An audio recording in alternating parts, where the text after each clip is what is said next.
Boas horas, família. Eu cheguei aos Comoda e na canal Oficina dos 65, onde nós também trazemos um novo programa que chama Crioulo com Gi. Para quem que conhece, Gi é um cantor cabo-verdiano, natural de Somada, Ilha de Santiago, e também é tradutor de crioulo.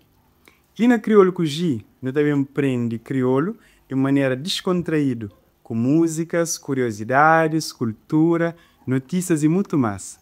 Então, nós chegamos Comoda. Crioulo Cuji, prendi crioulo cabo-verdiano Cuji.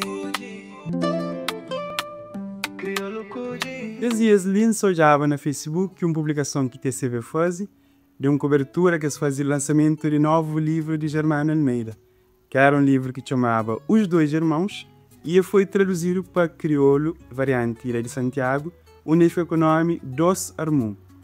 E hoje, mas que a publicação se gera polêmicas, para modo de, se calhar, a maioria das pessoas que abre vídeo para é coisa que se trata, e eles chega logo a comentar uma língua de Ilha de Santiago é que a língua cabo-verdiana. Então, eles vêm comigo para esse vídeo para não desmistificar esse tema.